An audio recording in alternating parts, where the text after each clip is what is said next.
최근 도널드 트럼프 미국 대통령은 한국 같은 부유한 국가는 방위비를 훨씬 더 많이 부담해야 한다며 한국의 주한미군 주둔비에 대한 터무니없는 추가 분담금을 요구했습니다. 그리고 만약 한국이 돈을 더 내지 않는다면 주한미군을 전부 철수시킴과 동시에 일전에 합의한 관세 협약을 무르고 추가적인 관세 페널티를 내리겠다고 주장했는데요. 그러면서 그는 한국의 방위에 대한 필요성은 동감하는 바이므로 한국이 자신들 스스로 국가를 지킬 수 있게 핵무장을 허용해 주겠다는 뜻을 밝혔습니다. 그리고 이와 관련하여 최근에는 미국 국방부의 내부회의 중 한국의 핵 개발에 대한 충격적인 비밀이 밝혀져 전 세계가 화들짝 놀란 상황인데요. 그렇다면 미국 국방부에서는 대체 어떤 내용의 회의가 열렸던 것일까요? 안녕하세요. 저는 미국 국방부에서 국방정책을 담당하고 있는 데클런이라고 합니다. 저는 최근에 제 커리어 사상 가장 충격적인 경험을 하게 되었는데 그 일은 미 국방부의 긴급적인 강제 소집 명령으로 시작되었습니다. 저는 미 국방부의 가장 엄격한 보안이 활성화된 회의실에 갑작스럽게 소환되었고 저는 이러한 처음 겪는 비상 상황에 어리둥절할 뿐이었어요. 특히나 이번 회의의 주제는 한국이었기에 더더욱 황당함을 느낄 뿐이었죠. 도대체 한국이 무슨 짓을 했길래 이런 회의가 진행된다는 것인가요? 테이블에는 미군 모든 부서의 고위 장교들, 고위 정보 책임자들, 그리고 기밀 특수부대의 소수의 사복 전문가들이 앉아 있었는데 이들은 웬만한 긴급사안에는 절대로 나타나지 않는 인물들이었습니다. 그리고 차관의 발언과 동시에 저는 이 거물급 인사들이 대체 왜 이곳에 앉아있게 되었는지를 완전히 파악할 수 있었죠. 도널드 트럼프 대통령은 한국이 방위비를 10배로 대폭 인상하지 않는 한 모든 주한미군을 한반도에서 철수시키겠다는 발언을 구체화했습니다. 자국 우선주의에 대한 진지한 생각을 갖고 있는 그는 이 문제를 그저 협상을 위한 협박용이 아닌 미국의 국익을 위해 빠르게 진행시키려고 하고 있습니다. 그리고 이것이 핵심입니다. 그는 주한미군 철수로 인해 보안 공백이 생긴 한국이 자체 핵무기를 개발할 수 있도록 공개적으로 허용하겠다고 선언했거든요. 그 말은 천둥소리처럼 떨어졌습니다. 저는 미 국방부 소속으로 최근 그 어느 때보다 주목받고 중요한 국가인 한국에 대해 많은 조사를 수행해왔어요. 그리고 그런 허가가 주어진다면 미국은 단순히 또 다른 핵보유국을 상대하는 게 아닐 거라는 것을 잘 알고 있죠. 한국은 전 세계가 본 적 없는 미친 성능의 핵미사일을 개발할 것이기 때문입니다. 하지만 회의실 내부의 분위기는 이상하리만큼 침착하더군요. 충격적이게도 대다수의 관료들은 이 사안에 대해 별 대수롭지도 않다는 반응을 보일 뿐이었어요. 글쎄요, 한국이 핵무기를 개발하는 데는 얼마나 걸리나요? 한국의 기술력으로는 십수년은 걸릴 것이고 한국이 핵무기를 만들 만한 기술력을 보유하고 있다는 것에 대해서도 아직 확인된 바가 없어요. 아마 트럼프의 한국 핵무장 관련 주장은 그저 허울뿐일 것입니다. 트럼프도 한국이 핵무기를 만들기에는 아직 부족한 국가라는 것을 잘 알고 있고 그래서 이건 그저 주한미군 철수를 위한 명분으로 내세운 것일 뿐일 거예요. 한국이야 어찌되든 미국은 그냥 한국에 희망 고문을 하며 이익을 보면 끝이라는 말입니다. 어쩌면 미국은 한국의 핵기술을 수출하며 더욱 막대한 경제적 이익을 거둘 수도 있겠죠. 저는 그저 한숨을 쉴 뿐이었습니다. 그들은 한국에 대해 아예 모르고 있어요. 한국은 그 정도로 호락호락한 국가가 아닌데도 말입니다. 그런데 그때 이러한 회의적인 발언을 가만히 듣고 있던 정보국장이 몸을 앞으로 기울였습니다. 대부분의 분석가들은 정치적 함의에 초점을 맞추고 있습니다. 라고 그는 말했습니다. 하지만 우리는 중요한 세부사항을 놓치고 있습니다. 중요한 건 문제의 국가는 한국이라는 거예요. 한국은 이러한 핵연구를 처음부터 시작하는 국가가 아닙니다. 수십 년간의 최첨단 원자력 연구 경험과 타의 추종을 불허하는 산업 역량, 그리고 모두가 예상하는 것보다 빠르게 움직이는 국가적 습관을 가지고 있습니다. 한국에 대한 여러 보고서를 제출해 본 적이 있는 저로서는 그가 과장하지 않았다는 것을 곧바로 알아챌 수 있었습니다. 1950년대 한반도는 한국전쟁으로 인해 폐허가 되었습니다. 그런데 지금은 같은 나라가 세계에서 가장 발전된 원자로를 건설할 뿐만 아니라 해외로 수출하여 기존 원자력 강대국들을 상대로 입찰을 따내고 있습니다. 심지어 한국에는 민간 및 국방 시스템에 대한 이중 전문 지식을 가진 과학자들이 상당히 많고 한국이라는 국가 자체도 시스템적으로 이러한 이중사용 인프라의 만반의 준비가 되어 있기에 만약 핵개발 제한이라는 정치적 끈이 제거되면 한국은 즉시 방향을 틀 수 있는 국가예요. 그리고 정보국장은 이러한 사실을 잘 알고 있었는지 다시금 놀라운 발언을 이어가더군요. 한국의 소형화된 핵탄두 설계는 이미 한국 공학 표준에 도달한 상태예요. 그리고 그들은 그러한 탄두들을 통합할 준비가 된 정밀 미사일 시스템까지 갖고 있죠. 10년은 걸리는 과정을 우회할 수 있는 기존의 농축 및 재처리 지식은 또 어떻고요? 한국은 핵무기가 없는 국가임에도 불구하고 이미 이러한 기술적 역량을 전부 갖추고 있어요. 그러나 한국의 가장 소름 돋는 점이 무엇인지 아십니까? 제가 언급한 부분들은 그저 한국이 공식적으로 인정받은 역량일 뿐이라는 것입니다. 무언의 현실은 한국의 진정한 역량이 민간 프로젝트와 이중사용 기술의 층위에 가려져 있다는 것이죠. 과연 한국이 무슨 충격적인 기술력을 숨기고 있는지 여러분들은 두렵지도 않나요? 그리고 과연 여러분들이 제가 입수한 한국에 대한 정보들을 인지하고도 이런 무지막지한 국가의 핵무기 권한을 허용하는 것을 이렇게나 쉽게 여길 수 있을까요? 이것은 더 이상 평범한 정책 토론이 아니었습니다. 저는 노련한 미국 국방계획가들이 이렇게나 긴장한 채 자문을 하는 것은 처음 봤거든요. 아무튼 정보국장은 잠시 한숨을 돌리더니 이내 충격적인 주장을 하며 회의실 내의 정막을 완전히 깨부수기 시작했어요. 저희 부대는 셀 수 없을 정도로 많이 한국에 다녀왔습니다. 저희는 그들의 공장 바닥, 연구실, 심지어 GPS가 첫 번째 검문소에 도착하기도 전에 신호를 잃을 정도로 깊은 지하 시설까지 걸었습니다. 그런 제가 말씀드리겠습니다. 만약 다른 나라에 대해 이야기했다면 이 논의는 일상적이었을 것입니다. 하지만 우리는 그렇지 않습니다. 우리는 지금 한국에 대해 이야기하고 있잖아요. 이건 일본이나 다른 유럽 국가들에 관한 이야기가 아니란 말입니다. 그는 잠시 말을 멈추었다가 계속했습니다. 현재 한국은 핵이라는 특정 분야에서 상당히 과소평가되고 있습니다. 핵무기가 약해서가 아니라 핵무기가 없기 때문입니다. 솔직히 말해서 이건 전 세계가 한국을 미국, 러시아, 중국과 같은 세계 최강의 강대국의 범주에 넣지 않은 유일한 이유이기도 합니다. 하지만 탄두가 없다고 해서 능력이 없는 것은 아닙니다. 아직도 모르시겠습니까? 한국은 핵무기를 만들 수가 없는 국가가 아닌 핵무기를 만들지 않기로 결정한 국가란 말입니다. 몇몇 고위 관료들은 마치 이 회의가 어디로 향하고 있는지 깨달은 듯 불편하게 자리를 옮겼습니다. 특히나 정보국장이 제 전문적인 의견으로는 한국은 핵무기가 없는 국가지만 전 세계 핵무기 보유국 중 가장 완전하고 첨단적인 핵 및 원자력 기술 기지를 보유하고 있습니다. 라고 말했을 때는 이들은 노골적으로 불만을 보내며 말도 안 된다는 제스처를 보일 뿐이었어요. 그러나 정보국장은 그런 그들을 그저 한심하게 바라볼 뿐이었죠. 한국은 설계, 연료주기, 재료과학, 원자로 효율 등 모든 단계를 마스터했으며 최고의 핵보유국과 경쟁하거나 심지어 초과하는 수준까지 해냈습니다. 그러면서 그는 증거를 하나하나 제시하기 시작했습니다. 첫째, 원자로 설계입니다. 한국은 단순히 원자력 발전소만 운영하는 것이 아니라 다른 기존의 원자력 선진국들이 경쟁하는 어려운 원자로 시스템 전체를 설계하고 수출합니다. 예를 들어 한국의 APR-1400 원자로는 미국, 일본, 프랑스와의 입찰 경쟁 끝에 UAE에 매각되어 예정보다도 일찍 건설되었습니다. 저는 원자력 건설에서 예정보다 앞서라는 말은 들어본 적도 없어요. 그도 그럴 것이 일본이나 프랑스 같은 국가들은 약속한 기간보다 몇 년은 늦게 건설을 완료하는 경우가 허다하거든요. 하지만 한국은 세계 최고 수준의 안전 기준을 유지하면서 원전을 빠르게 건설한 것입니다. 심지어 한국은 이번에 프랑스와 일본, 미국 같은 쟁쟁한 경쟁자들을 다시 한번 제치고 체코 원전 수주 사업을 따내기까지 했기에 이들의 기술은 이제 유럽 재패를 목전에 두고 있습니다. 도대체 이런 원자력 기술을 가진 국가를 보고 어떻게 핵무기를 만들어낼 기술력은 있냐는 소리를 할 수가 있단 말인가요? 둘째, 연료 기술입니다. 한국 엔지니어들은 최소한의 재구성으로 무기급 출력에 적응할 수 있는 고밀도 원자로 연료와 첨단 재처리 기술을 개발했습니다. 이건 공식적으로는 민간용이지만 다시 말하지만 한국은 이중사용에 있어서 세계에서 가장 우수한 국가입니다. 이는 언제든 전환되어 핵무기 개발에 사용될 수 있어요. 충격적이게도 이러한 한국의 기술력은 그저 조악한 수준의 프로토타입이 아니라 이미 실행 중이며 이미 입증된 산업 규모의 시스템이라는 것입니다. 이러니 한국이 핵무기가 없이도 전 세계 최고의 핵기술을 가졌다고 평가받고 있는 것이죠.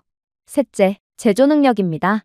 한국의 부산과 울산에서는 중공업이 원자로, 터빈, 고압 시스템을 위한 정밀 가공 부품을 미군 계약업체도 주목할 정도의 속도와 품질로 생산합니다. 이러한 동일한 생산 라인은 설계 사양을 변경하여 미사일 탄두 케이스, 재진입 차량 포탄 및 기타 중요한 부품을 처음부터 재조립하지 않고도 생산할 수 있습니다. 다른 국가들은 몇 년이나 투자해야 하는 기반 시설을 한국은 이미 진작에 갖추어 놓았다는 것입니다. 하지만 가장 중요한 점은 무엇인지 아시나요? 그건 바로 한국의 인적 자본입니다. 한국의 인적 자원은 자타공인 전 세계 최고라는 사실을 모르는 분들은 없을 것입니다. 한국에서 매년 수천 명의 원자력 물리학자, 재료과학자, 항공 우주 엔지니어가 교육을 받고 있으며 이들 중 상당수는 이중활용 전문성을 갖추고 있습니다. 이들은 에너지부터 조선까지 다양한 산업 분야에서 일하고 있지만 그 기술은 무기 개발로 직결될 수 있죠. 그리고 많은 국가와 달리 한국의 인재 파이프라인은 국내적이고 자립적이며 이미 연구기관과 산업 파트너의 밀집된 네트워크에 연결되어 있기에 이런 국가를 과소평가하는 것은 그야말로 패권국인 미국의 중대한 위협을 스스로 초래하는 것과 다름이 없다는 것입니다. 정보국장은 회의실을 둘러보며 관료들의 표정을 읽었습니다. 일부는 회의적이지만 대부분 그렇지 않았습니다. 그런 다음 그는 노련한 베테랑들마저도 완전히 경악의 도가니에 빠뜨리는 주장을 해왔죠.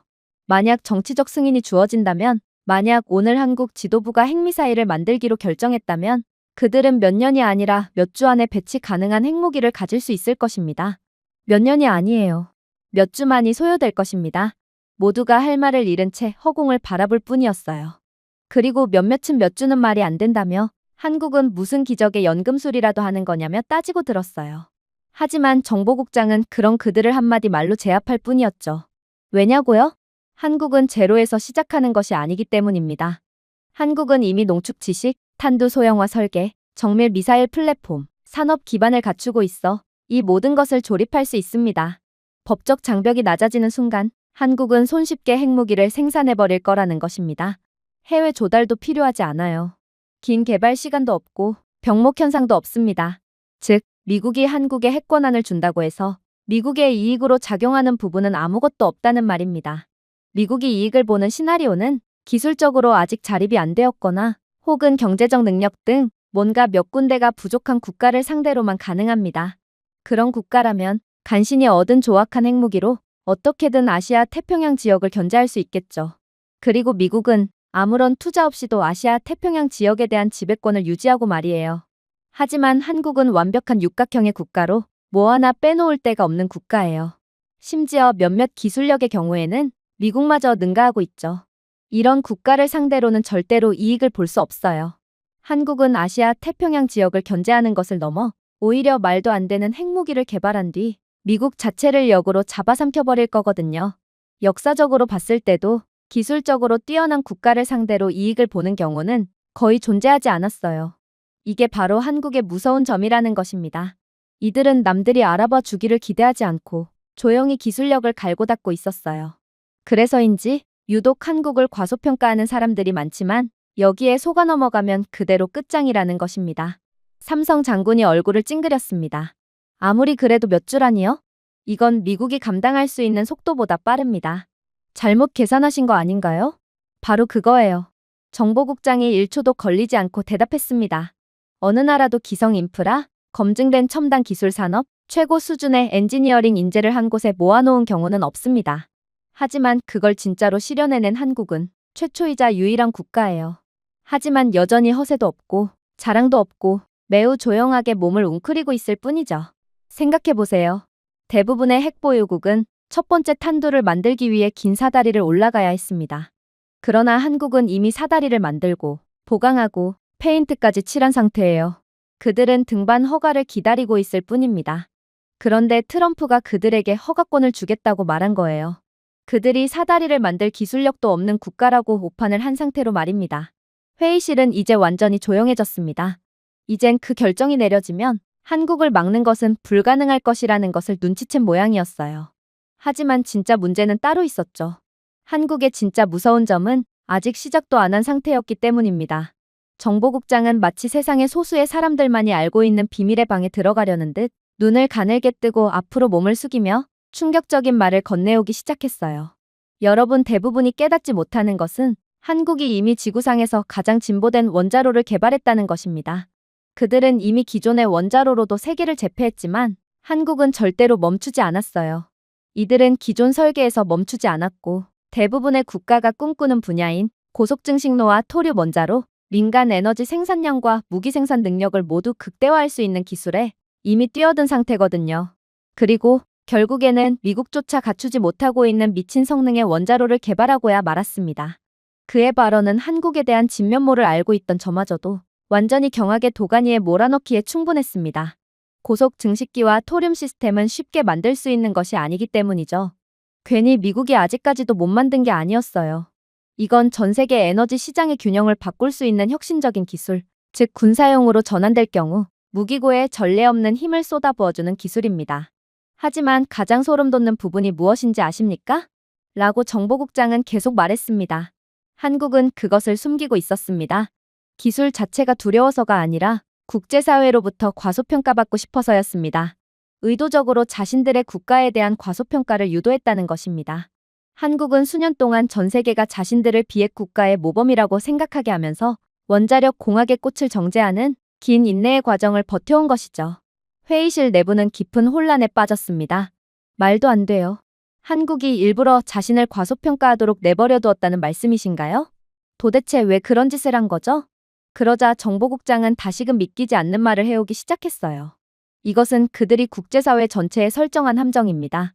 평화롭고 수능적이며 순수한 비핵 국가의 이미지를 투영함으로써 이 정도 수준의 높은 능력을 가진 국가에 필연적으로 따라붙을 국제적인 감시를 피할 수 있던 것입니다.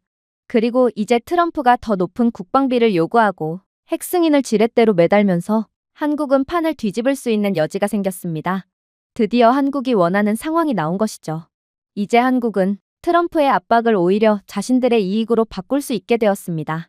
저는 이러한 두수앞은 내다본 한국의 성견지명에 그저 소름이 돋을 뿐이었습니다. 트럼프의 논리는 분명 거래적이었어요. 한국이 더 많은 돈을 지불하도록 하거나 자신들의 핵으로 자신들의 나라를 스스로 방어하도록 내버려두는 것이었죠. 그러면서 한국이 핵을 가짐으로써 아시아 태평양 지역에 대한 미국의 주도권은 빼앗기지 않고 공짜로 모든 것을 얻어내겠다는 전략이었습니다. 하지만 그 옵션을 제공함으로써 트럼프는 자신도 모르게 한국이 오랫동안 준비해온 것을 정확히 제공하는 꼴이 되었던 것입니다. 트럼프 대통령은 그야말로 여기에 있는 모두와 정확히 똑같은 생각을 하고 있었어요. 어차피 핵무장 승인이 이루어진다고 해도 한국은 10년 이상의 연구 과정이 필요할 거라고 생각하고 있죠. 그러나 한국은 그냥 이들이 숨겨둔 시스템을 완전히 가동하기만 하면 되었어요.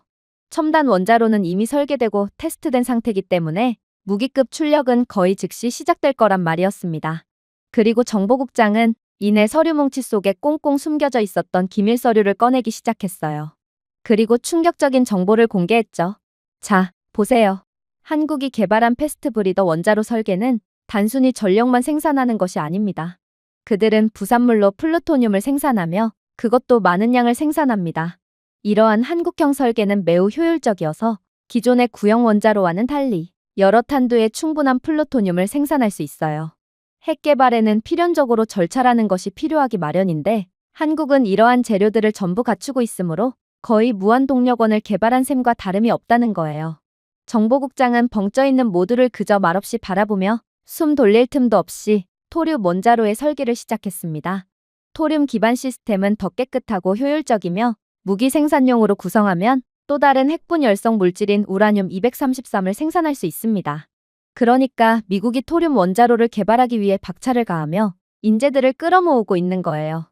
그런데 다시 말하지만 적어도 원자력 분야에 있어서의 한국의 기술력은 미국을 이미 능가한 지 오래예요. 한국이 개발한 시제품은 작고 고출력이며 모듈식 설계로 제작되어 빠르고 신중하게 확장할 수 있습니다. 그야말로 전 세계 원자로 기술에서 수십 년 앞서 있는 셈이라는 것입니다. 그의 설명은 노련한 애널리스트들조차도 완전히 넋이 나가게 만들었어요. 미국의 기존 원자로는 몇 개의 탄두에 충분한 핵분열성 물질을 생산하는데 1년이라는 시간이 걸리는데 한국의 설계는 한 달 안에 이를 달성할 수 있다니, 심지어 여러 개의 원자로를 가동하면 한 달 이내에 수십 개의 핵미사일을 발사할 수 있다니 이건 거의 공상과학 영화에서나 볼 법한 충격적인 기술력이었거든요. 그리고 이제는 정보부 관계자가 나서 앞으로 한국에 벌어질 상황을 소개하기 시작했죠. 한국이 핵승인이 내려진 날 이러한 시스템을 군사 생산으로 전환한다면 몇 년이 아닌 몇 주 안에 완전히 배치할 수 있는 핵미사일 전력을 갖추게 될 것입니다. 그리고 이들은 단순한 낮은 성능의 핵 전력이 아니라 동아시아의 모든 주요 강대국의 전략적 계산을 바꿀 수 있을 만큼 세계에서 가장 강력한 핵 전력을 갖추게 될 것입니다. 그러나 한국이 얻을 이익은 여기서 끝이 아니에요. 한국은 이러한 최첨단 원자로를 수출해서 상당한 경제적 이익을 얻을 수도 있거든요. 생각해보세요. 현재 핵무기를 갖고 있는 모든 국가는 한국에 있어서 잠재적 고객과도 같아집니다. 이건 핵무기 권한이 있는 국가들에겐 필수적이자 꿈의 원자로라고 할 수 있거든요. 물론 한국은 이 토륨 원자로를 약간 수정해서 비핵화 국가들에도 얼마든지 수출할 수 있어요. 중동, 동남아시아, 심지어 유럽 일부 국가들도 구형 모델보다 적은 공간과 자원을 차지하면서 수십 년 동안 안정적이고 저렴한 전력을 공급할 수 있는 원자로를 위해 줄을 서게 될 것입니다. 여러분들도 아시다시피 모든 수출 계약은 곧 돈과 영향력이에요. 그리고 모든 구매자는 한국의 유지보수, 부품, 전문성에 의존하게 될 것입니다. 이는 단순한 에너지 독점이 아니라 고객 국가 네트워크를 구축하는 거라는 말입니다. 잠시 동안 방은 조용했습니다. 그 영향은 엄청났어요. 군사적으로는 한국은 세계가 본 것 중 가장 빠른 대규모 핵무기 보유 경로를 이동하게 되겠죠. 경제적으로는 차세대 글로벌 원자력 에너지의 자리를 꿰차며 엄청난 이익을 얻게 될 것입니다. 그러나 정보부 소속 고위 관료들은 작정이라도 하고 나온 것인지 도저히 저희의 놀란 감정을 진정시킬 시간조차 주지 않더군요. 다시금 정보국장이 나오더니 이내 도저히 믿지 못할 비밀 자료를 꺼내들었기 때문입니다. 그건 케이블과 센서 격자로 둘러싸인 키가 크고 은색 기계의 이미지였습니다. 방 안 대부분의 인원은 일종의 산업용 보일러처럼 보이는 그 기계를 보고 고개를 갸우뚱거릴 뿐이었어요. 하지만 원자력 분야에 종사하는 사람이라면, 그리고 저처럼 수많은 원자로 시설 파견을 가본 사람이라면 누구나 그것이 무엇인지 정확히 알고 있을 것입니다. 그건 바로 원심분리기였어요. 그런데 갑자기 웬 원심분리기일까요? 저는 뜬금없이 나온 원심분리기를 보고 말문이 막힐 뿐이었어요. 그러나 정보국장의 발언은 그런 저를 완전히 경악해 만들 뿐이었죠. 이건 단순한 원심분리기가 아닙니다. 이것은 한국의 최신 고처리량 우라늄 농축 원심분리기입니다. 분명히 말씀드리자면 오늘날 전 세계 어디에서도 이와 같은 방식으로 작동하는 것은 없습니다. 그가 말을 끝냄과 동시에 회의실 내부의 모든 인원들이 실소를 터뜨렸어요. 이들은 이럴 수는 없다며, 아마 정보부가 한국을 잘못 조사한 게 분명하다며 절대로 그의 말을 믿으려고 하지 않았죠. 그도 그럴 것이, 원심분리기 설계는 현존하는 가장 철저한 보안 기술 중 하나입니다. 영국이나 프랑스와 같은 기존의 원자력 강국의 발전소조차도 수십 년 전에 정제된 설계에 의존하고 있는 게 현실이죠. 이들의 원자로 개선은 점진적으로 이루어지고 있으며 약간 더 나은 소재와 약간 더 효율적인 로터로 개선되고 있을 뿐입니다. 하지만 그의 말이 정말이라면 한국은 한 세대를 앞서 나간 셈이기에 모두가 회의적인 반응을 보이는 것도 어찌 보면 당연했죠. 기차가 처음 발명되었을 때 이 소식을 전해 들은 모두는 그 당시 혁명과 다름없었던 기차의 존재를 도저히 믿으려고 하지 않았듯이 지금 회의실 내의 모든 인원들은 같은 반응을 보였던 거였습니다. 하지만 정보국장은 이미 사진까지 보여줬는데 무엇을 더 원하냐는 듯 모두의 반응을 전혀 개의치 않고 계속해서 발언을 이어갈 뿐이었어요. 이 기계는 다른 나라가 도달하지 못한 속도로 우라늄을 처리할 수 있습니다. 라고 그는 계속 말했습니다. 아마 한국 원심분리기 한 대가 가장 진보된 여러 미국 모델의 작업을 수행할 수 있을 정도로 한국은 극도로 높은 처리량을 자랑하는 기계를 만들어버렸어요. 한국에 대한 핵무기 권한이 주어진다면 이 괴물 같은 기계가 즉각적으로 작동하게 될 것이고, 그렇게 된다면 미국은 패권국의 지위를 완전히 상실하게 되어버릴 것입니다. 그는 농축 능력을 비교한 차트를 가리켰습니다. 중국이나 파키스탄의 모델은 연간 최대 3SWU의 낮은 성능을 자랑하고 있었고, 미국이나 프랑스 같은 첨단 디자인은 연간 100에서 150SWU의 준수한 성능을 보여주고 있었어요. 그런데 한국형 고속 원심분리기요? 연간 300SWU 이상의 미친 성능을 보여주고 있었습니다. 이는 기존의 최고 성능을 발휘했던 미국 기계의 2배였어요.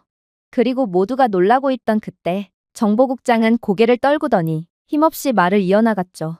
만약 한국에 대한 제한이 풀린다면 아마 미국은 절대로 한국을 따라잡을 수 없을 것입니다. 그러니 한국에 대한 핵권한을 주는 것을 막아야 한다는 것입니다. 한국은 압도적인 경쟁자이므로 애초에 이들이 미국과 경쟁할 기회조차 갖지 않도록 해야 하는 것이죠. 우리는 이미 많은 부분에 있어서 한국에 뒤처졌습니다. 한국이 개발한 로터 소재는 제조 생태계 외부에는 존재하지 않는 초경량, 초강력 복합 소재입니다. 베어링 시스템은 마모를 줄이기 위해 자기 부상을 사용하므로 기계가 고장 없이 더 높은 속도로 더 오래 작동할 수 있도록 하죠.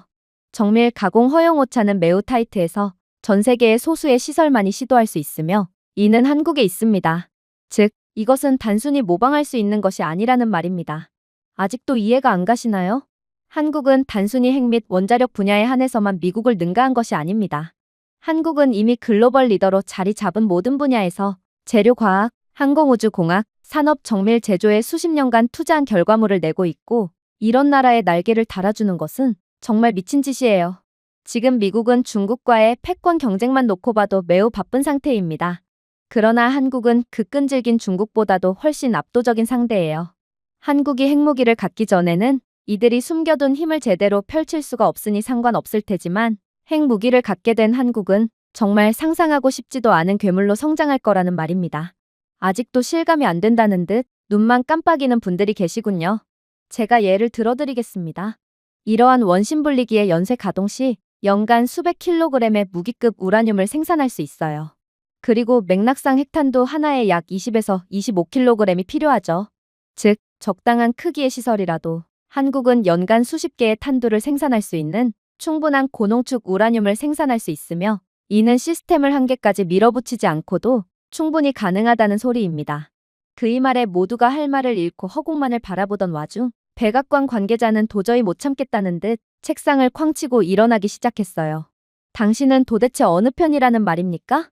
아무리 한국이라도 그렇게나 미국을 압도할 수는 없어요. 한국이 이러한 원심분리기 기술을 개발해냈다고 합시다. 이를 통해 고농축 우라늄을 생산해냈다고 하죠. 그런데 한국은 도대체 어떻게 다음 단계를 처리할 거죠? 이렇게 생산된 우라늄에 대한 특정 동위원소를 분리해야만 핵무기에 사용할 수 있게 되는데 한국은 이러한 분리 단계에 대한 기술력이 상당히 부족하기 때문에 아무리 이들이 토류 원자로를 개발하든 핵 원심분리기를 개발하든 결론적으로는 아무짝에도 쓸모가 없습니다. 그러나 결과적으로 그의 자신감은 3초 만에 완전히 곤두박질치게 됩니다. 정보국장은 마치 그의 반응을 예상이라도 했다는 듯 곧바로 새로운 서류를 보여주었거든요. 보세요. 이곳이 바로 한국이 정말 전례 없는 일을 한 곳입니다. 우리가 아는 한 한국은 우라늄 농축을 위한 실용적인 레이저 동위원소 분리 시스템을 가동한 최초이자 유일한 국가입니다. 그리고 당신이 말한 그 과정은 전부 이곳에서 가능하죠. LIS는 수십 년 동안 핵과학에서 성배 역할을 해왔습니다. 이론은 간단해요. 대규모 원심분리기 캐스케이드에서 우라늄을 회전시키는 대신 정밀하게 조정된 레이저를 사용하여 특정 동위원소를 이온화하고 분리하는 거였어요. 그렇게 분리된 우라늄은 핵무기에 직접적으로 사용할 수 있죠. 하지만 이것 말이 쉽지, 현실은 훨씬 더 어려웠습니다. 대부분의 국가는 뚜렷한 결과 없이 수십억 달러를 지출한 끝에 기술력 부족으로 인해 이러한 노력을 포기해야만 했거든요. 그런데 한국은 이미 그 단계를 뛰어넘었습니다. 라고 그는 간단히 말했습니다. 그리고 그것이 모든 것을 변화시키겠죠. 그러나 백악관 관계자는 도저히 그이 말을 믿으려고 하지 않았어요. 말도 안 돼요. 조작 자료 아닌가요? 레이저 동위원소 분리시설은 필연적으로 거대할 수밖에 없으므로 눈에 상당히 잘 띌 수밖에 없습니다. 그런데 미국의 특수 조직인 당신들만이 최근에야 간신히 파악했을 뿐 다른 미국 부서들이나 다른 국제사회는 이러한 한국의 시설을 전혀 파악하지 못하고 있다고요? 이건 전부 거짓말입니다. 그러나 정보국장은 충격적인 내용을 매우 침착하게 풀어나갈 뿐이었어요. 당신의 말이 맞아요. 레이저 동위원소 분리시설은 상당히 거대하므로 특정 요구 조건이 갖춰져야 하죠. 그래서 이런 시설을 건설하려는 국가는 필연적으로 국제사회의 눈에 띌 수밖에 없습니다. 그러나 한국이 만든 레이저 동위원소 분리시설은 넓은 원심분리기 홀이나 거대한 냉각 시스템이 없는 표준 산업 건물 안에 들어갈 수 있어요. 제가 한국은 이미 십수년 전부터 준비를 해오던 국가라고 말하지 않았나요? 한국은 이미 소형화와 최적화를 완료했기에 거대한 시설이 필요하지 않았던 것입니다. 물론 이 시설은 다른 방식으로도 발견할 수 있죠. 레이저 동위원소 분리시설은 전기를 엄청나게 잡아먹으므로 우리는 비정상적인 전력 사용이 감지되는 곳을 찾으면 이러한 시설을 쉽게 찾아볼 수 있습니다. 그런데 한국이요? 한국이 만든 레이저 동위원소 분리시설은 동일한 농축 수준에서 원심분리기 캐스케이드보다 훨씬 적은 전기를 사용하여 운영 비용을 절감하고 있었어요. 이러한 한국의 시설은 외부에서 보면 레이저 동위원소 분리 공장이 아닌 연구실로 착각이 들 정도니 어떤 위성 이미지로도 다른 정밀 레이저 시설과 구별할 수 없었던 것입니다. 이게 한국이 의도한 부분이든 아니든 한국은 정말 상상 이상의 기술력을 숨기고 있는 무지막지한 국가라는 것이죠. 그런데 트럼프 대통령은 이런 국가를 얕보고 오히려 이권을 제공해 주려고 하고 있어요. 만약 정말로 한국에 대한 핵보유 권한이 주어지는 법안이 통과된다면 트럼프 대통령은 미국의 역사책에 남아 후손 대대로 욕을 먹을 것이고 그건 트럼프를 막지 못한 우리도 마찬가지가 될 것입니다. 부끄러운 조상이 되는 것이죠. 물론 한국의 역사책에는 트럼프 대통령과 우리는 고마운 존재로 남게 될 것입니다. 그의 말에 백악관 관계자는 얼굴이 완전히 새파랗게 질린 채 숨을 헐떡거릴 뿐이었어요. 이건 말도 안 됩니다. 그렇다면 한국은 핵 개발에 필요한 모두를 전부 다 가진 상태란 말인가요? 이건 정말 믿기지가 않는군요. 현재 핵을 농축하는 대표적인 방법으로는 두 가지가 있고 한 가지만 다룰 줄 알아도 세계적인 핵강국으로 인정받고 있습니다. 그런데 미국조차 한 가지를 겨우 다룰 줄 아는 상황에 한국은 두 가지 방법 모두 전부 마스터한 상황이라고요? 이걸 어떻게 믿으라는 말입니까? 한국은 외구태여 두 가지 방법 모두를 개발하는 비효율적인 일을 벌인 것이죠? 먼 길을 굳이 돌아가는 바보가 대체 어디에 있단 말입니까? 이것만 봐도 당신의 주장은 전부 다 거짓말이라는 것을 알 수 있어요. 그리고 그의 말에 회의실 내부에 있던 인원들은 자기 위안이라도 삼아야겠다는 듯 백악관 관계자에게 희망의 눈빛을 보낼 뿐이었죠. 그러나 정보국장은 그러한 희망의 흐름을 완전히 차단해버릴 뿐이었습니다. 왜 한국이 구태여 두 가지 모두를 개발해버렸냐고요? 제가 말씀드렸지 않습니까? 한국은 이미 기술력이 넘치는 상황이고 전방위적으로 육각형의 기술력을 갖춘 국가라는 것을 말입니다. 맞습니다. 한국에는 하나가 아니라 두 가지의 완전히 독립적인 세계적 수준의 핵농축 방법이 있습니다. 하나만 개발에 성공해도 막강한 핵보유국으로 인정받는 게 현재의 상황이지만 한국은 그러한 한계를 뛰어넘고 두 가지 모두를 개발해버렸어요. 물론 그렇다고 해서 한국을 바보라고 말할 수는 없죠. 고철이 원심 분리기와 레이저 동위원소 분리를 병행하여 사용하게 된다면 연간 생산 능력을 2배 이상 늘릴 수 있거든요. 실질적으로 이는 한국의 가시적인 인프라를 확장하지 않고도 연간 수백 개의 탄두를 생산할 수 있는 무기급 우라늄을 충분히 확보할 수 있다는 것을 의미합니다. 이해가 되시나요? 다른 모든 핵보유국은 속도, 비용, 비밀 중 하나를 선택해야 했습니다. 그러나 한국은 선택할 필요가 없어요. 세 가지를 모두 가질 수 있는 능력을 갖추고 있거든요.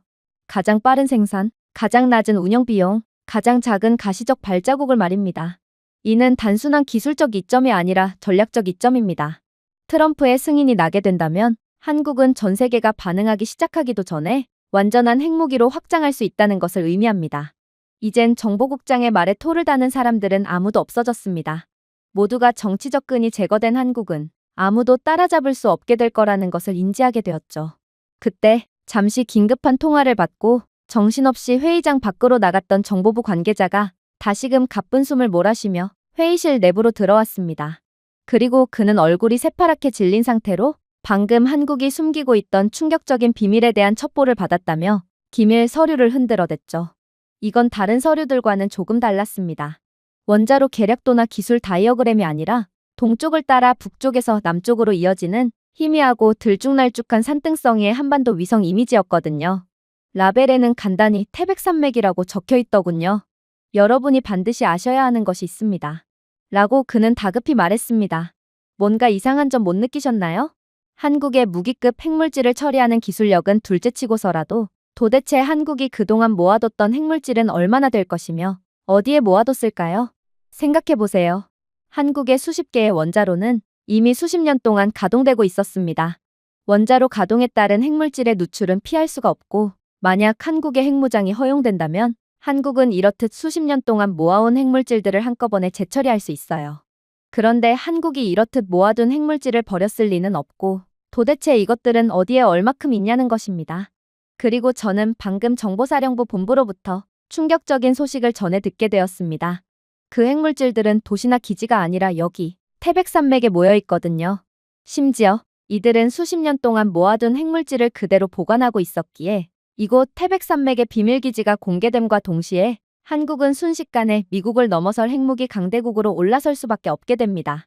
저는 태백산맥에 대해 아주 잘 알고 있어요. 파견 때문에 직접 가본 적도 있죠. 그리고 저는 태백산맥에서 연이어 감탄사를 연발할 뿐이었습니다. 태백산맥은 그저 평범한 고지대가 아니었거든요. 가파른 능선과 깊은 계곡, 고해상도 위성도 캐노피를 뚫는데 어려움을 겪을 정도로 울창한 숲 등 그야말로 자연이 만든 요새였어요. 이곳은 겨울에는 눈에 묻히고 여름에는 안개에 덮입니다. 도로는 드물고 존재하는 도로는 지형을 관통하듯 꼬여 있기에 무언가를 숨겨야 한다면 이곳만큼 적합한 곳도 없어 보였어요. 그리고 회의실의 고위 관계자들이 도대체 한국이 원자로 근처가 아닌 태백산맥을 선택한 이유가 무엇이냐며 질문 공세를 건네자 정보부 관계자는 놀라운 대답을 해오기 시작하더군요. 접근 통제 때문입니다. 이 산들은 진입 지점이 제한되어 있으며 이 모든 것을 마음대로 모니터링하거나 차단할 수 있어요. 자연방어도 아주 좋은 이유죠. 태백산맥은 경사가 매우 가파르고 암석이 상당히 단단해서 공중에서 정밀 타격을 해도 깊은 곳에 묻힌 물체에 도달하기 어렵습니다. 만약 북한이나 중국 같은 적대국들이 태백산맥에 묻혀있는 비밀을 파악하게 된다고 해도 그냥 강 건너 불구경할 수밖에 없죠. 은폐의 이유도 있어요. 태백산맥 지형의 열 패턴이 너무 불규칙하여 지하활동의 열 신호가 배경소음에 섞여들거든요. 그래서 저희는 이러한 한국이 숨기고 있는 핵물질을 수십 년간 찾아다녔지만 이제 와서야 겨우 발견한 것입니다. 아니, 발견도 아니죠. 그저 태백산맥에 매장되어 있을 거라고 추측하는 것이죠. 그의 말이 끝나자마자 미국 원자력연구소 소장이 도저히 이해가 안 간다는 표정을 지으며 그 자리에서 벌떡 일어났어요. 그건 불가능합니다. 핵물질은 매우 민감해서 산맥과 같은 불안정한 곳에 오래도록 보관할 수가 없어요. 괜히 핵물질의 보관에 많은 비용이 드는 게 아니라는 말입니다. 핵물질은 반드시 특정한 조건이 갖춰진 실험실에서 안전하게 보관해야만 해요. 만약 한국이 정말로 산맥에서 자신들의 핵물질을 보관하고 있었다면 그건 정말 멍청한 행동이고 애초에 이들에게 남은 멀쩡한 핵물질도 거의 없을 것입니다. 핵물질은 그렇게 다뤄서 난되는 거거든요. 한국은 핵기술 강국이라더니 그건 전부 다 거짓말이었군요. 이런 사소한 부분만 봐도 이들의 수준을 어느 정도 파악할 수 있거든요. 아무튼 한국의 기술력은 과대평가된 상태가 분명하고 이들에게 남은 사용 가능할 정도의 수준의 핵물질은 거의 없을 것이 분명합니다. 원자력 분야에서 꽤나 권위가 있는 그였기에 회의실에 있던 모두는 그의 말에 귀를 기울였어요. 하지만 그의 전문적인 것처럼 보이는 발언에도 정보부 관계자는 여전히 침착함을 유지했고 이내 예상치도 못한 말로 모두를 경악시킬 뿐이었습니다. 틀렸습니다. 저희 본부도 처음에는 그렇게 생각했었죠. 하지만 한국의 행동에는 항상 그럴 만한 이유가 존재합니다. 태백산맥은 전 세계에서 가장 강력한 지질학적 안정성을 갖춘 곳입니다. 단층이 많은 지역과 달리 태백산맥은 지진으로부터 조용하죠. 따라서 이곳은 수십 년 동안 안전하고 방해받지 않는 격리가 필요한 고농축 우라늄과 플루토늄과 같은 고감도 물질을 저장하는 데 이상적이라는 것입니다. 한국은 바보가 아니에요. 오히려 엄청난 비용이 드는 이러한 보관 과정조차 천혜의 자연 요건으로 무료로 해치워버리는 축복받은 국가인 것이죠. 하지만 진정으로 충격적이었던 점은 바로 수치가 공개되고 나서였습니다. 정보 추정에 따르면 감청된 해운 데이터, 비정상적인 자재 조달, 그리고 몇 가지 기밀 인간 출처 보고서를 바탕으로 태백산맥 깊숙한 곳에는 약 5,000kg의 고농축 우라늄과 최대 10,000kg의 무기급 플루토늄이 매장되어 있다는 것이 추정되었거든요. 그리고 정보부 관계자는 저희 모두를 완전히 합주기로 만드는 주장을 계속해서 이어나갔습니다. 핵탄두 한 개에는 일반적으로 20에서 25kg의 고농축 우라늄 또는 4에서 6kg의 플루토늄이 필요합니다. 이 비율에서 한국의 비축 의심 물질은 우라늄에서 최대 200개의 탄두와 플루토늄에서 1600에서 2500개의 탄두를 생산할 수 있습니다. 정말 충격적인 수치죠. 비록 그 범위의 하한선을 가정하더라도 한국은 총 탄두수에서 미국을 능가할 위치에 놓이게 될 거라는 말입니다. 저는 그저 할 말을 잃고 말았습니다. 도대체 한국은 어디까지 준비를 해놓았다는 말인가요? 그때 핵 전문가인 소장이 다시금 열변을 토하기 시작했어요. 뭐라고요? 이건 문제가 심각하군요. 이게 사실이라면 당장 한국에 대한 제재를 가해야 합니다. 한국이 자신들이 모아둔 핵물질을 다른 문제 국가들에게 판매하기라도 한다면 그건 2차적으로 막대한 문제가 발생할 수 있거든요. 한국은 그런 막대한 양의 핵물질을 감당할 수 있는 국가가 아니에요. 사실 저는 그의 말에 메스꺼움마저 느꼈습니다.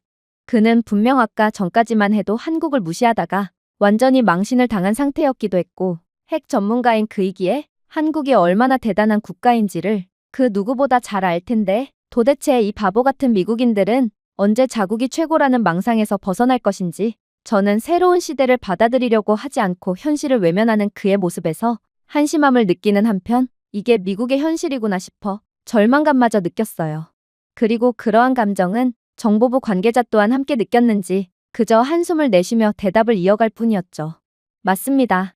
순수 경제학적 관점에서 보면 암시장에서 상당한 가치가 있는 핵분열성 물질은 수백억 달러의 가치가 있을 것입니다. 그런데 한국을 너무 얕잡아 보시는군요. 이러한 금액은 물론 상당히 큰 금액이지만 한국은 이미 기술 수출로 많은 이익을 보고 있는 경제대국이에요. 이들은 구태여 문제 국가들과 거래를 하지 않고도 많은 외화를 벌어들이는 국가라는 말입니다. 그리고 한국이 핵물질을 감당할 수 없다고요? 한국은 이미 세계에서 가장 많은 핵물질을 가장 안전하게 유지하고 관리하는 국가입니다. 도대체 당신은 왜 현실을 외면하려고 하는지 모르겠군요. 심지어 전략적인 관점에서 봐도 핵물질의 가치는 매우 높기에 한국은 이러한 물질을 판매하지 않고 계속 가지고 있는 게 무조건 이익입니다. 이 정도의 즉각적인 무기고를 가진 한국이라면 곧바로 지역 균형의 재정립이 이루어질 텐데 도대체 한국이 핵물질을 판매하는 게 자신들에게 무슨 이익이 된다고 그런 행동을 하겠어요? 하지만 소장은 자신의 오판을 도저히 인정하려고 하지 않았어요. 그저 이성을 잃은 채 분노할 뿐이었죠. 당신은 미국인임에도 왜 한국 편만 드는 거죠? 미국은 앞으로도 그리고 영원히 패권국으로 남을 것입니다. 한국이 예상보다 훨씬 빠르게 또 강력한 핵무기를 만들어내려고 해도 상관없어요. 어떻게든 한국에 대한 날조 기사를 내보내고 제재를 가하며 만약 한국이 제재에 응하지 않을 시 이들의 핵물질이 모여있는 태백산맥을 핵미사일로 파괴해버리면 되는데 도대체 뭐가 그리 두렵다는 말인가요? 미국은 전통적으로 2인자를 전부 파괴해왔습니다. 만약 한국이 미국을 넘어설 기미를 보인다면 미국은 이번에도 어김없이 한국을 파괴해버리면 된다는 겁니다. 그러나 정보부 관계자는 그저 고개를 가로저으며 놀라운 반박을 해올 뿐이었죠. 핵무기로 태백산맥을 타격하겠다고요? 안타깝지만 그건 불가능합니다. 이건 설계된 시설이에요. 한국은 북한이나 중국의 공격 등 모든 유사시의 상황을 대비하여 이 시설을 꽁꽁 숨겨놓았다는 말입니다. 당연히 한국은 북한과 중국의 핵무기를 통한 공격조차 가정하여 이미 대비해둔 상황이에요. 태백산맥 아래에 묻혀있는 핵물질은 너무 깊이 묻혀 있어서 직접적인 핵공격으로도 파괴할 수 없어요. 태백산맥 특유의 험한 환경에 더해 주변 암석이 그들을 보호할 거거든요. 그리고 애초에 핵물질의 정확한 좌표도 모르는데 그 길고 긴 태백산맥을 전부 다 때려 부수려고 하는 건가요? 이 태백산맥의 지상에는 등산로, 불교사원, 소규모 광산 작업장으로 점철되어 있습니다. 한편 지하에서는 핵물질을 보관해둔 별도의 연구소가 냉각 및 유지 관리를 지속하고 있는 것으로 추정되죠. 그런데 이렇듯 민간 시설과 완벽하게 조화를 이루고 있는 장소를 어떻게 정확한 좌표를 통해 타격할 수가 있단 말인가요? 그리고 한국을 먼저 핵미사일로 공격할 경우 그 어느 국가가 되었든 즉각적인 보복에 직면할 수 있습니다. 한국은 몇 주 안에 핵미사일을 대거 보유할 수 있으므로 그 전에 전쟁을 끝내지 않는다면 상대 국가는 향후 수백 년간 인간이 살아갈 수 없는 황무지로 초토화되고 말 거라는 말입니다. 이런 한국을 도대체 어떻게 공격할 수가 있겠어요? 전 세계가 동시에 한국에 덤벼도 만약 한국을 몇 주 안에 끝내지 못한다면 지구상에는 한국 외엔 아무것도 안 남게 되어버릴 것이란 말입니다.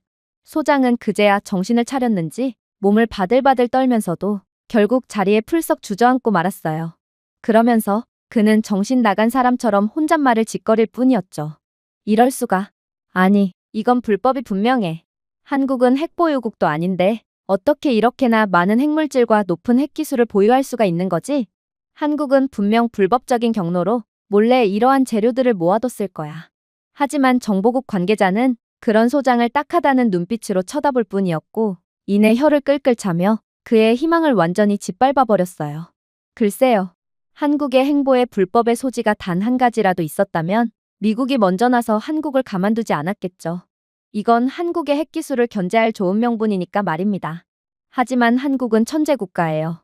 한국인들은 세계에서 IQ가 가장 높은 똑똑한 사람들이고 이러한 똑똑한 두뇌를 바탕으로 한국은 정보 전문가들이 회색지대라고 부르는 것, 즉 허용되는 것과 금지되는 것 사이의 공간을 잘 알고 그것을 이용해 왔다는 것입니다.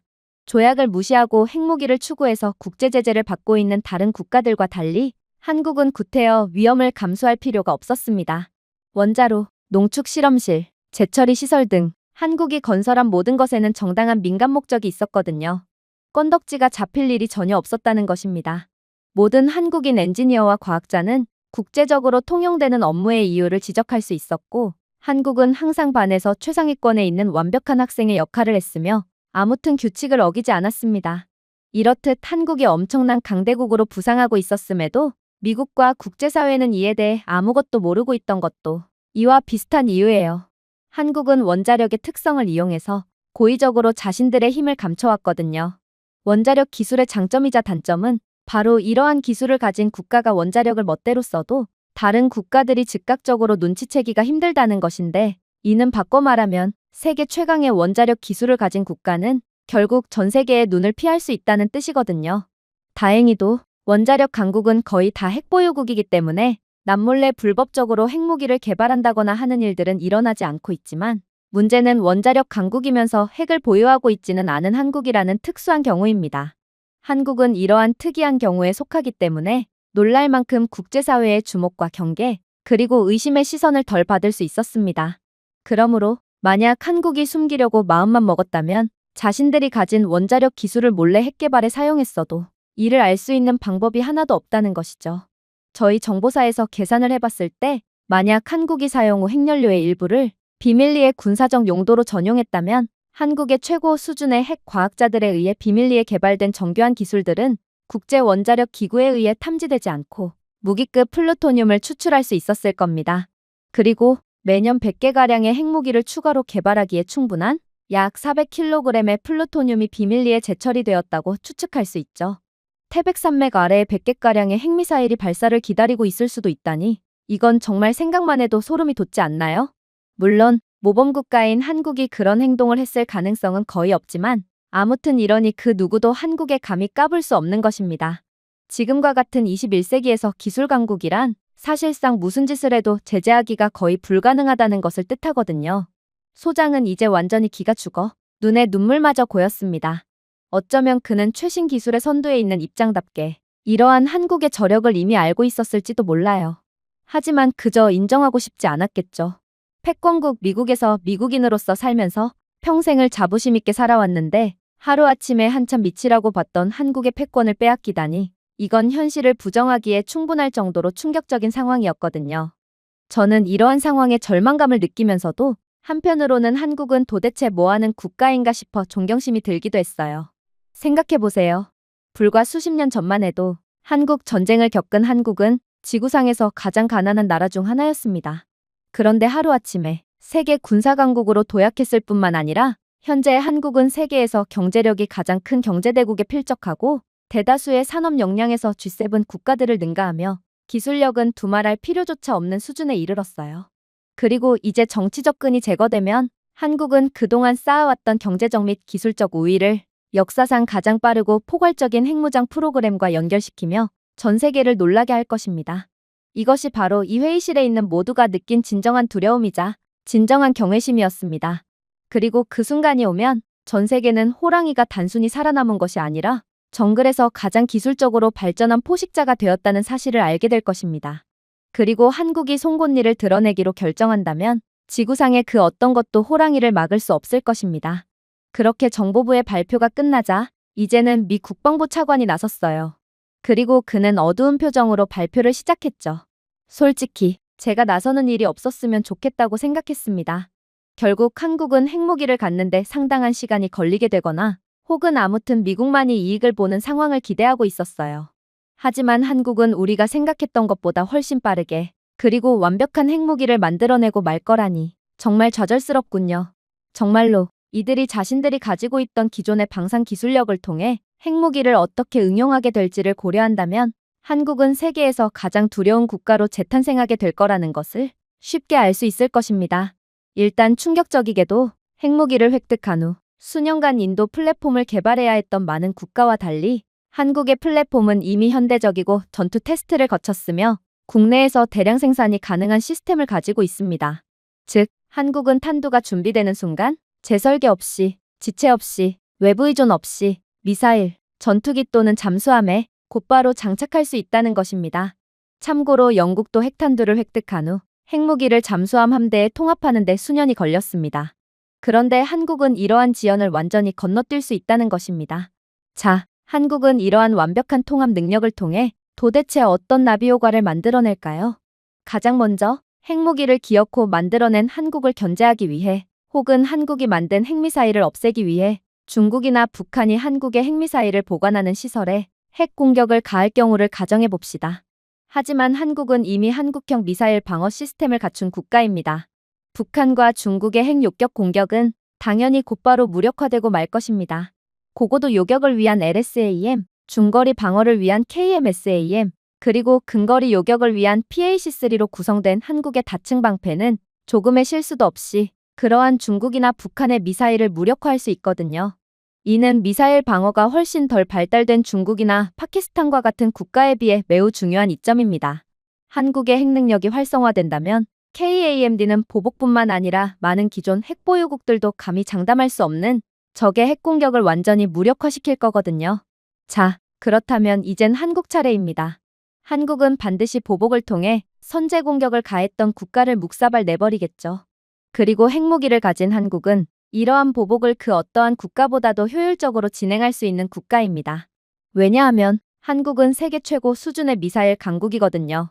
최대 사거리 800km의 세계 최고의 정확도를 자랑하는 한국의 현무2 탄도 미사일과 사거리 1500km의 지형 추종 비행이 가능한 현무3 순항 미사일에는 한국의 원자로 물리학과 첨단 야금 기술로 만든 소형 핵탄두가 장착될 것이고, 이는 적의 지휘소, 경화 사일로 또는 이동식 미사일 발사대를 정확한 정확도로 타격할 수 있습니다. 즉, 기존의 무기체계의 핵무기를 통합한 한국은 적의 도시를 파괴하는 재앙을 선사하는 수준이 아니라 아예 분쟁 자체를 영원히 종식시키는 참수 공격으로 적국 영토의 모든 것을 가루로 만들어버릴 거라는 것입니다. 하지만 더욱 소름 돋는 점은 따로 있어요. 한국은 육해공 전력이 모두 세계 최강의 수준이고 이들의 재래식 무기가 우수한 만큼 핵 능력이 추가되었을 때의 시너지는 상상을 초월할 거거든요. 예를 들면 한국의 KF-21 보람의 스텔스 전투기는 이미 모듈식 무기 베이, AESA 레이더, AI 지원 표적화 및 첨단 전자전 능력을 통합하고 있는 세계 최고의 전투기 중 하나입니다.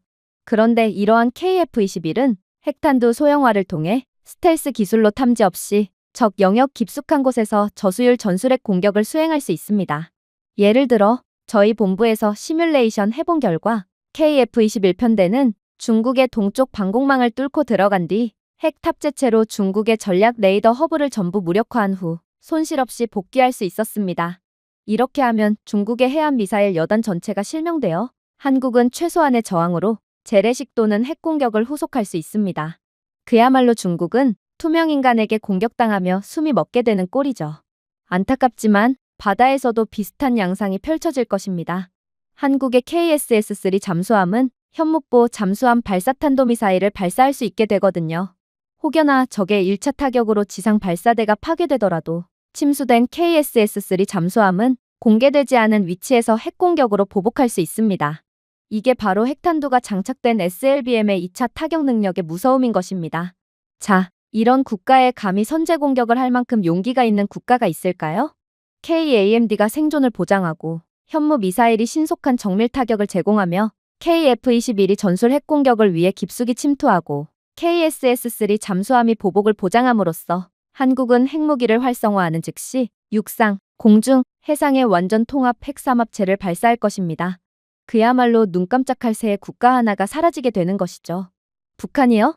북한에 대한 모든 공격 자산은 10분 이내에 파괴될 것이고 북한도 이를 잘 알고 있기에 이들의 핵 위협은 아예 무의미해질 것입니다. 중국에 대한 주요 해군 기지, 미사일 여단, 지휘부는 반격을 조직하기도 전에 제거될 거예요. 중국조차 한국의 찍소리도 못하게 된다는 것입니다. 역사상 이렇게 짧은 기간 안에 완전한 스펙트럼의 핵 능력을 달성한 국가는 없었습니다. 그러나 한국은 그걸 해낸 것이죠. 다른 국가들은 신뢰할 수 있는 핵전력의 각 구성 요소를 구축하는 데 수십 년, 수십억 달러를 투자하고 있지만 한국의 부품은 이미 가동 중입니다. 즉, 한국이 핵 생산을 시작하는 날은 정밀도와 생존 가능성 면에서 많은 오래된 핵보유국을 제치고 지구상에서 가장 강력한 군사국가 중 하나가 탄생하는 날이라는 것입니다. 이제는 감히 입을 열고자 하는 사람은 단 한 명도 없었습니다. 더 이상의 경악도 없었죠. 그저 모두는 이젠 놀라기도 지쳤다는 듯 그저 순식간에 한국 아래에 남게 될 미국의 처지에 순응하는 듯한 모습을 보일 뿐이었어요. 그리고 차관은 그런 관료들을 안타깝다는 듯 바라보더니 이내 결정적인 후속타를 날리기 시작했죠. 자, 이제 한국은 확실한 억지력을 얻게 되었다는 것을 잘 아셨을 것입니다. 중국은 더 이상 한국을 압박할 수가 없어요.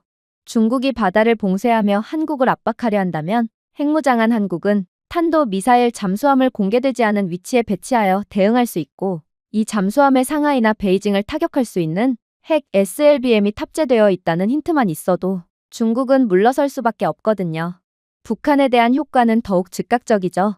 북한의 서울에 대한 포격 위협은 재래식 전쟁의 장기화가 아니라 북한의 지도부 벙커에 정밀 핵 공격을 가할 수 있는 신뢰할 수 있는 기술력으로 인해 완전히 침묵하게 될 것입니다. 그야말로 북한은 한국을 향해 미사일은커녕 쓰레기 하나조차도 함부로 던질 수 없다는 것입니다. 하지만 외교 관계에서 한국이 얻을 대접은 이 모든 것들을 초월합니다. 역사에 따르면 핵보유국은 외교에서 다르게 취급되거든요. 한국은 일단 이 클럽에 가입하자마자 반구 전체의 힘의 균형을 좌우할 수 있는 국가가 됩니다. 향후 미국과의 무역 협상에서요. 미국은 더 이상 한국에 대한 반도체나 전기차에 대한 관세 압박을 할 수가 없게 됩니다. 한국은 이제 미국의 군사적 협력 관계가 동등함 사이에 있음을 미묘하게 상기시키며 미국을 포함한 불공정한 관세를 들이미는 모든 국가를 역으로 압박할 수 있게 되거든요. 그럼에도 과연 미국이 한국을 향해 관세 압박을 펼칠 수 있을까요? 이미 힘의 균형추는 한국 쪽으로 완전히 넘어갔는데도 말이에요. 중국과의 회담은 더욱 노골적이죠. 중국은 한국과의 회담을 진행할 때마다 사드 배치나 해상 경계와 같은 문제를 걸고 넘어지며 강압적인 태도를 취하는 것으로 유명합니다. 그러나 한국이 핵무력으로 반격할 수 있을 때 그 위협이 소리내어 말해졌는지 여부에 관계없이 그 목소리는 자동으로 더 큰 비중을 차지하게 됩니다. 아마 한국 대통령이 중국 주석 앞에 앉아 책상 위에 거만하게 발을 올려도 중국 측은 아무 화도 못 내고 무력하게 지켜보고만 있어야 할 것입니다. 하지만 진정한 하이라이트는 따로 있어요. 그건 바로 한국의 경제력이 어떤 식으로 상승할 것인지에 관한 것이죠. 놀라지 마세요. 한국은 이 부분에서 가장 큰 수혜를 입을 거거든요. 핵무기는 국경을 보호할 뿐만 아니라 시장을 보호합니다. 투자자들은 안정성을 중시하며 신뢰할 수 있는 핵 억지력은 한국으로 하여금 엄청난 신뢰도를 주거든요. 한국은 북한의 존재 때문에 안 그래도 안정성 면에서 과소평가받는 국가였습니다. 그런데 이러한 리스크를 핵 한 번에 완벽하게 해결된 한국은 그야말로 날개가 돋친 듯 엄청난 외화 투자를 받게 될 것입니다. 심지어 기술 중심의 경제와 글로벌 수출 지배력이 영구적으로 보호받는 것으로 볼 수 있는 한국의 경우 그 효과는 더욱 엄청날 것입니다. 부산의 조선소, 평택의 칩헵, 인천의 글로벌 물류허브는 현존하는 가장 강력한 보험 정책의 보호 아래 운영될 것이고 한국은 매년 두 자릿수의 경제 성장률을 이끌어내며 괴물처럼 성장해 나가겠죠. 하지만 역시나 한국이 가장 큰 이익을 보게 될 부분은 바로 기술 수출에 관한 부분입니다.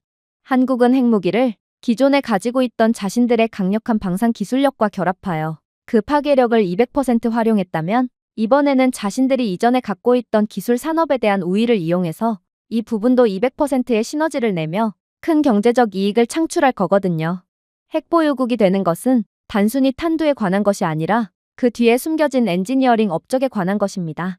한국은 고속증식로, 토륨 사이클, 첨단 농축 방법을 능숙하게 구사할 수 있는 국가고 이러한 사실은 직접적인 이익뿐만 아니라 간접적인 이익으로도 작용하죠.